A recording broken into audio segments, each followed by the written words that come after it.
guys, and welcome to another episode of the 12 games of Switchmas, and the pack is finally back with Pac-Man World Re-Pac. So yeah, the Pac-Man World series is finally back, and I'm so glad that it is, because it's been 15 years since we've gotten anything from this series, and I really enjoyed this series. I haven't played World 3, I heard it's kind of iffy, some people like it, some people hate it, but I have played 2, 2 was very fun, and then I played Re-Pac, because I didn't actually play the first game before Re-Pac, but I'm glad that I had a chance to with this, and it's just really fun overall. The level design is great, the different theming is great, I just love most aspects of this game, and I'm glad that the Pac-Man World series is back, because I would say it's definitely one of the most underrated 3D platforming series. Like, it's not as good as some of the other ones I've played, but I definitely think it's worthy of standing alongside Mario, Rayman, Crash, and Banjo-Kazooie. It's definitely one of the classics, and it's definitely pretty fun overall. And yeah, I really like the level design here, as I said. Like, I like the different collectibles, and I feel like the backtracking actually works fairly well in these levels, because you get like a fruit, you go to a certain door, you get to like go into different areas. I like how it's laid out overall. It's not for everyone, but I really enjoyed it. And I would say that the levels themselves, they're pretty linear. I would say they're kind of comparable to a mixture of Crash in 3D World, kind of along the lines of those games, but I still think they're pretty fun overall. Like, even though you could say they kind of feel 2D or pretty linear, I still like the way they're laid out, and it's still pretty fun overall. And the different themes are pretty fun too, like the space theme is great, the pirate theme.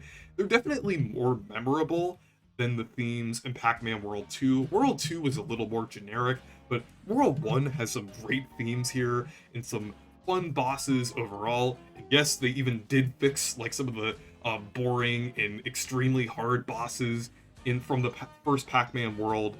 But yeah, I think like that's definitely one of the big things that they fixed here are the bosses. The bosses in this game are actually pretty fun this time. They actually like they were either like boring in the first game or really hard in the first game for some of them. Especially Anubis Rex was like extremely hard in the original from what I've heard. It's still kind of hard in the remake, but it was toned down significantly to a point where it's actually like playable now and actually like fairly easy to beat. Well, not easy in the sense where it's not fun, but like it's the difficulty is to a point where it's fun to beat this boss now. So yeah, they definitely improved a lot of things. They improved the controls as well. You can now do like a hover kind of flutter move, kind of similar to Klonoa. I'm pretty sure this remake might be built off of a similar engine to the Klonoa remakes. That's why they might have something like that, but I'm not sure. I might be wrong, but they might have just been inspired by Klonoa there. But yeah, it's just a really fun remake overall, and the only problems I have with this are the characters. I mean, I'm fine with most of the characters, but Pac-Mom is just really weird. Like I said, they should have just had Miss Pac-Man. It's weird that they're still going through that legal trouble. I feel like Bandai Namco is definitely capable of gaining the rights to Miss Pac-Man. I just think it's really weird that they're still in that situation. But other character changes, I don't mind. Like with Pac-Boy, that's just like a slight redesign of Junior Pac-Man. I don't really have a problem with that there. It's basically the same character, just with a slightly different name, a slightly different design. I'm fine with that. But that's how most of the characters are. I'm fine with that. And I'm a little disappointed that they left out like the dialogue and the cutscenes were toned down a little. Little disappointing. I wish they would have put a little more time into making those cutscenes.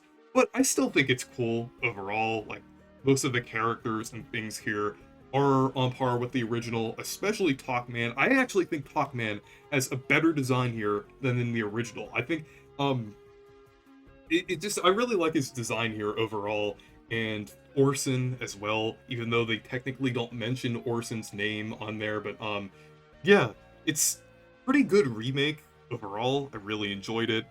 And I really hope we get more from the Pac-Man World series now. Hopefully a Pac-Man World 2 repack, or maybe even a Pac-Man World 4.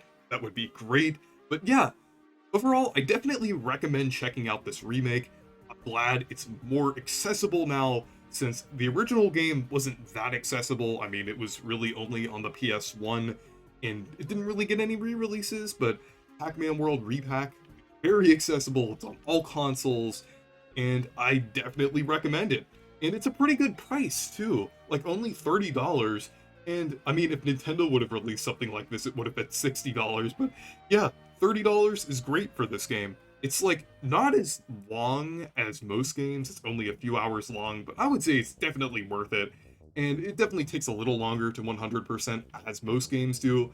And, yeah, it's a really fun and solid package overall, and I really hope they expand the Pac-Man World series from here on out.